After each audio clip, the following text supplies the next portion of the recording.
ये पतंजलि योगपीठ ब्रह्मचर्य, गृहस्थ, वानप्रस्थ और संन्यास जो हमारे चतुर्वर्णाश्रम धर्म और 16 संस्कारों की जो पावनी परंपरा है उसको प्रतिष्ठापित करना चाहता है पूरी प्रामाणिकता के साथ। इसलिए ये हमारे श्रद्धेय गुरुदेव स्वामी शंकरदेव जी महाराज जी के नाम से स्वामी शंकरदेव वानप्रस्थ आश्रम, जिसका अभी करीब 2 साल पहले उद्घाटन हुआ, और हर परिसर के अंदर यज्ञशाला है। जैसे आपने पतंजलि योगपीठ के प्रथम चरण में देखा, ऐसे ही यहाँ पर भी ये यज्ञशाला है जहाँ पर प्रतिदिन यज्ञ होता है और इसको बहुत भव्य स्वरूप दिया गया है। आप देख सकते हैं श्रद्धेय आचार्य श्री इस में विशेष उनकी निष्णातता है और रुचि भी है। तो आप देख सकते हैं किस तरह से ऊपर कार्विंग का इसमें काम किया लकड़ी के ऊपर, और ये पूरी यज्ञशाला जहाँ पर बैठ कर के वैदिक परंपरा से जो हमारे अग्निहोत्र की, हवन की, होम की जो प्रक्रिया है उसको यहाँ पर निष्पन्न किया जाता है।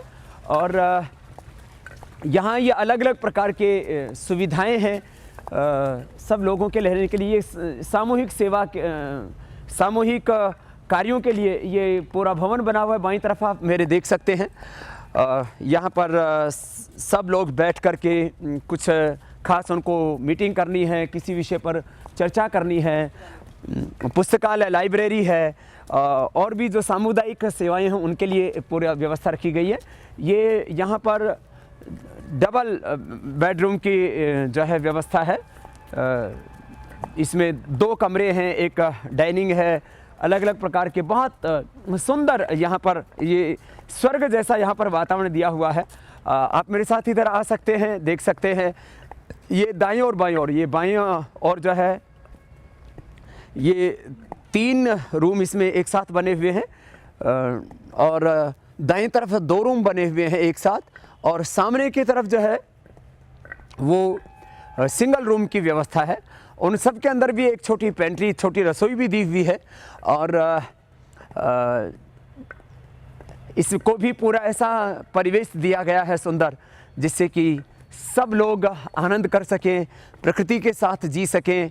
और ये कुछ श्रद्धेय आचार्य बालकृष्ण जी, क्योंकि इस पूरे सृजन के पीछे, इस पूरे निर्माण के पीछे उन्हीं का बड़ा योगदान है। गंगा, यमुना, सरस्वती, इस तरह से ये जो 3 अलग अलग ब्लॉक्स बने हुए हैं, इसके अंदर 3 अलग अलग जो भवन बने हुए हैं उनके नाम दिए गए हैं।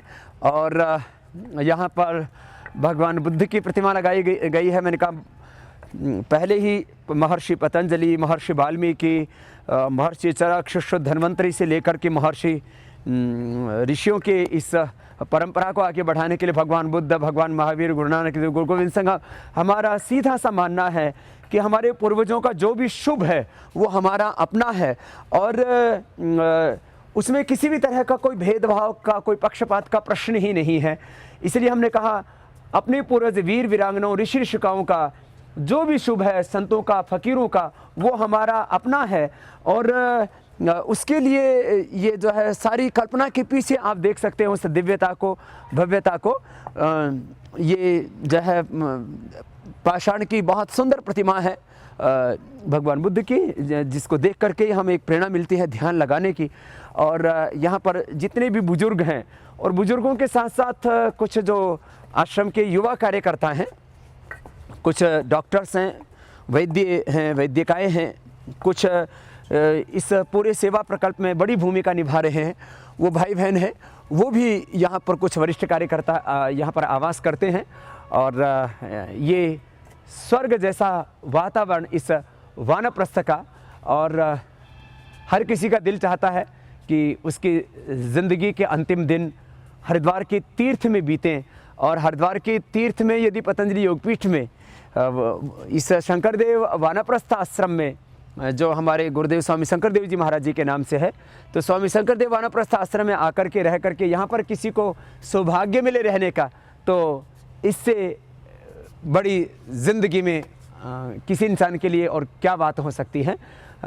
तो आपकी भी उम्र यदि वानप्रस्थ की है, पहले आपने पढ़ाई में वक्त गुजारा, फिर कमाई में ज़िंदगी बिता दी, और जो अंतिम पड़ाव है जीवन का, यदि उसमें आपने वानप्रस्थ और सन्यास जैसा जीवन जी करके यदि अनासक्त भाव अपने भीतर पैदा नहीं किया, जाते जाते जीवन मुक्त होकर के आप नहीं गए, तो लगता है फिर ये जो पूरे जीवन का जो चक्रव्यूह है उसमें कहीं ना कहीं आप फिर फंसेंगे, भोग की तरफ जाएंगे, पतन की ओर जाएंगे।